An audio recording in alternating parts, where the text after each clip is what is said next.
and all kinds of marvelous things going on, and then slowly it disappears. Well, everything's just like that. Now, there are two attitudes you can take to that state of affairs. You can say, sour grapes. It's all a lousy, wretched trap. And here I am, and I'm given all these feelings of love and attachment and joy of life, and then I fall apart. My teeth drop out, my eyes become feeble, I get cancer or cirrhosis of the liver or something, and then it all falls apart, and it's too bad. Therefore, don't become attached to things. Don't enjoy life. Treat it, holding it off like that, just like a very, very firm person who's been jilted and says, never again will I get mixed up with love, because love hurts. But on the other hand, a weaving of smoke can be very beautiful, provided you don't lean on it, provided you don't try to preserve it, catch hold of it. Then you destroy it. So exactly the same way, there's nothing in the way of form that you can lean on, that you can grasp. And if you see that, then the world of form is very beautiful. If you let it go, to love people, you see, if you're husband and wife, you must let each other go. Otherwise, the marriage is either going to break up or it's going to be hell. If you love a person, you say to that person, look, I love you, whatever that may be. I've seen quite a bit of it, and I know there's lots that I haven't seen, but still it's you, and I want you to be what you want to be. And I won't be happy if I've got you in a cage. You'll be a bird without song. And they're likely to go on loving each other. But if they wrap each other up with all sorts of ties and chains and documents and things, then they are not on a very safe basis. The very firm words of those documents belie the situation, because nobody curses and swears and kisses the Bible and all sorts of things like that if he means yes. If there's some doubt that he means yes, then he's asked to do all these rituals of cursing and swearing and signing on dotted lines and putting the seal and something. It indicates doubt right at once. It just does a fly in the ointment from the beginning. So when the Hindu and Buddhist philosophers speak of detachment from all this apparent world of separate beings, detachment means going with this whole thing and not resisting its change. And you can afford to go with it. You can afford to get mixed up in life and to fall in love and to get involved with all sorts of things. You can afford it if you know that it's an illusion. But this is not illusion in a bad sense of the word. Here's this Hindu word, crucial. The world is called Maya. This word Maya, yes, it means illusion. It means magic. It means art. It means delineation or measurement. And so from matra we get meter. We also get matter, material. Isn't it funny that when we say material, today we mean something very real, whereas the root of the word is illusion. So you see, I mean, measurement is kind of an illusion. You don't find inches lying around. You can't pick up an inch place. Work is something serious, you know, that you do for a purpose, because you believe that you've got to go on living.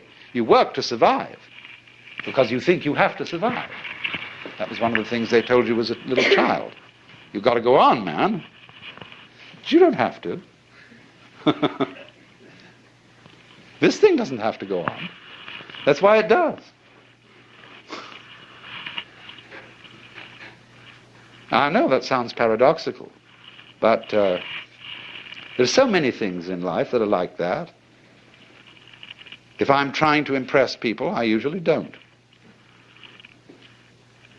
If you try too hard with anything, you usually make a mess of it. And so this basic thing then is that the self, the Brahman behind the world, is engaged in play. It is in this sense that the Hindu philosophers say Brahman does not actually become the world. The meaning of that is he's playing at being it, or it's playing at being it, as distinct from working at it. And so in certain Oriental countries, when one refers to noble people of high birth, it is often said, so Lord so-and-so has died. The Japanese would say he has played at dying. Or will he play at taking a journey to Tokyo?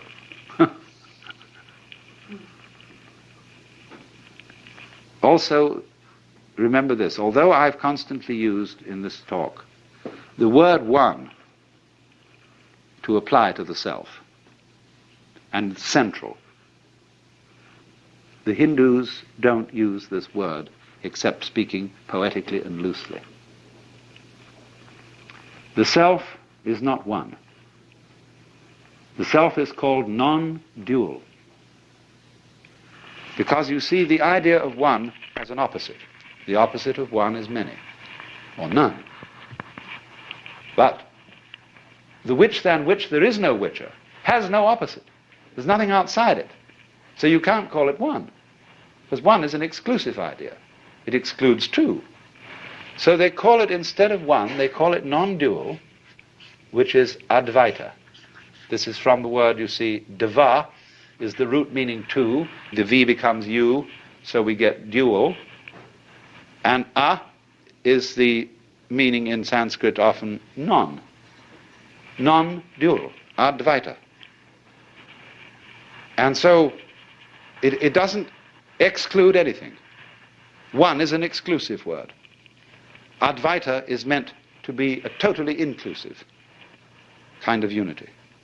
Now, of course, this word itself, when you look at it from a logical standpoint, is a dualistic word, just like one. It's the opposite of Dvaita, Dvaita and Advaita. But the idea here in Indian philosophy is to use this word in a certain way. Now, you know that on a flat surface, you can't draw 3 dimensions. Anything you draw will be in 2 dimensions.